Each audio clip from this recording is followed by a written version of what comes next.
दोस्तों, शीतकालीन सत्र के बाद एक बात तो साफ हो गई है कि इस बार इंडिया गठबंधन के साथ साथ नेता प्रतिपक्ष राहुल गांधी, सपा प्रमुख अखिलेश यादव, सुप्रीमो मायावती या फिर हो आजाद समाज पार्टी के सांसद चंद्रशेखर आजाद, कोई भी अब ईवीएम यानी कि इलेक्ट्रॉनिक वोटिंग मशीन से मतदान हो ये नहीं चाहता।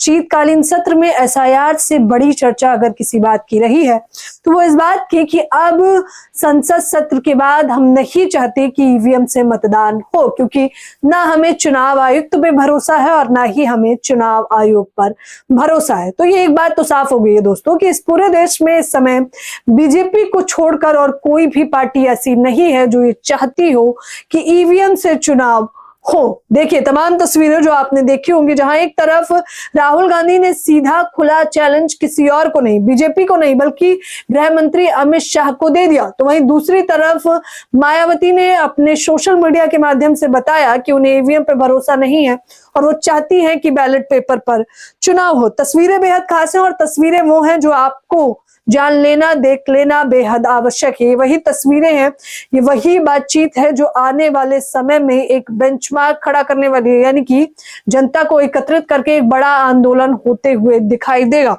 देखिए, एसआईआर का समय बढ़ाएं, बैलेट से हो चुनाव, ये बात एक नहीं, दो नहीं, तीन नहीं, बल्कि उत्तर प्रदेश की चार बार की रही मुख्यमंत्री, कोई और नहीं, सुप्रीमो मायावती ने कही।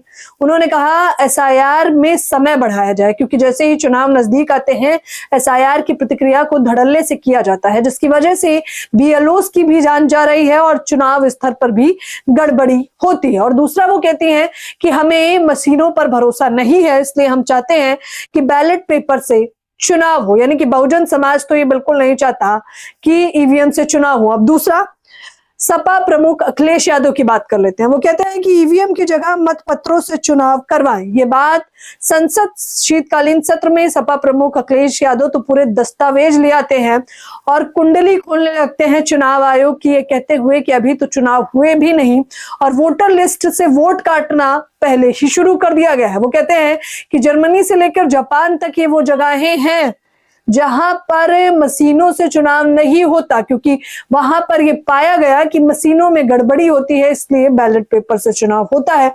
तो आखिरकार भारत में ऐसा क्यों नहीं हो रहा है? क्योंकि मशीन किस स्तर का गड़बड़ घोटाला कर सकती है वो सभी लोग जानते हैं। और इसके साथ साथ वो कहते हैं कि क्या फायदा ऐसा चुनाव करवाने का जहां पर जनता को नतीजे पहले ही पता हो या जनता को नतीजों पर भरोसा ही ना हो। अब आगे ये तस्वीर देखिए, अमित शाह जी, मैं आपको चुनौती देता हूं। ये नेता प्रतिपक्ष राहुल गांधी हैं जिनके तेवर संसद के अंदर सीधे तौर पर प्रहार करते हुए दिखाई दिए और वो प्रहार गृह मंत्री अमित शाह पर था।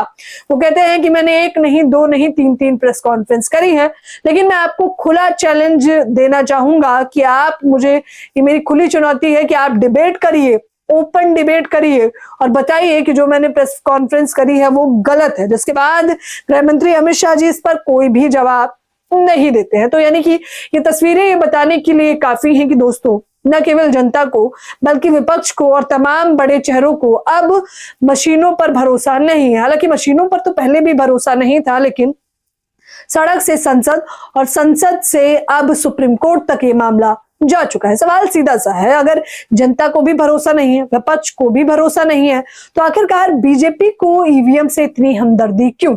जो मतदाता हैं वही निर्धारित करेंगे कि उनका मतदान किधर जाना चाहिए। तो अगर वो चाहते हैं कि बैलेट पेपर से चुनाव करवाए जाए तो इसमें आपत्ति क्यों है? ये सवाल वाजिब सा है। इस पर आप लोगों की जो प्रतिक्रिया है हमें अपनी राय जरूर दें।